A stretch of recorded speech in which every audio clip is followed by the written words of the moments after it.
Hi! Mga Marites! Nandyan na naman pala kayo. So, ito na nga.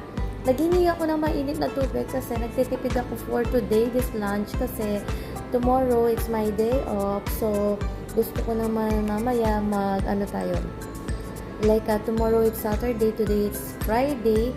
So, gusto kong mag-relax mamayang gabi. So, doon natin itutodo yung gastos natin for coffee. So, ginawa ko ito, humingi ako ng mainit na tubig at gumawa lang ako ng coffee. Dala-dala ko yung nakasashay.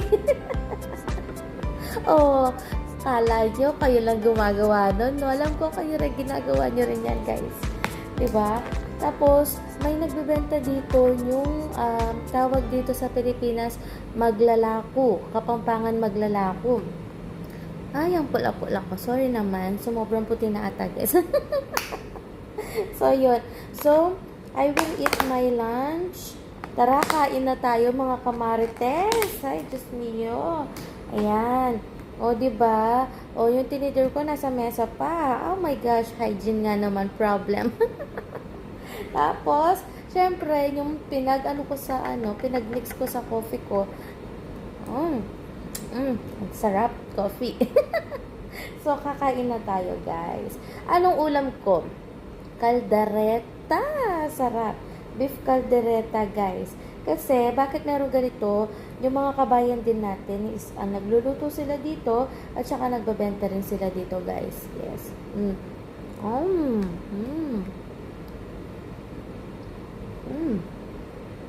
Sarap. Sarap siya, guys. Yeah. Di naman ako makakapag-judge. Hindi ako marunong magluto. Sa Kapampangan, parang ako lang ata yung naging ampun ng Kapampangan. Hindi ako marunong magluto, guys. Yun yung totoo. Promise, di ako marunong magluto. Baka akala ng iba dyan, marunong ako magluto, pero yung mga nakakilala sa akin, kilala ko, di po talaga ako marunong magluto. Alam nila yan. Kaya, paano ako mag-judge kung di ako marunong magluto and then i-judge ko yung pagkain di masarap? Diba? Lalo na kapag gutom na gutom ka na, guys. Makakapag-judge ka pa ba? Siyempre, lagi mo lang masasabi nun, ang sarap! Ang sarap! Meron din pala ako ng ganito. Yan yung merienda ko. Lumpia. Ito yung mga chichirya natin nung bata tayo. 1990s, di ba? 1990s. Mga 90s babies, di ba? Favorite natin to.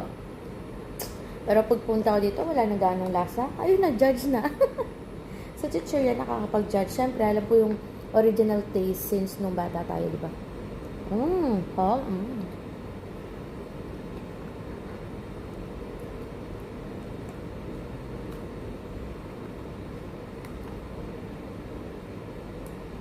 Sarap ito, guys.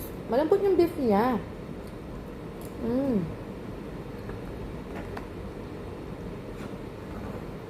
Pero masasabi ko lang,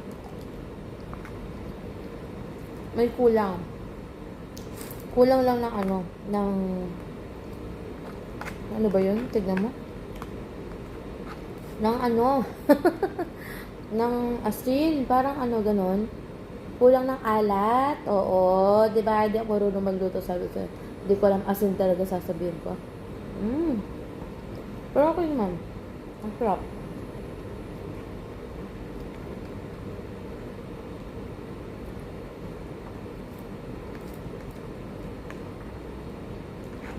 Sarap. Diba?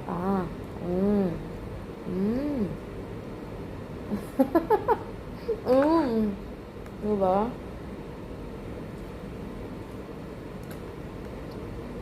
Kain na tayo, guys.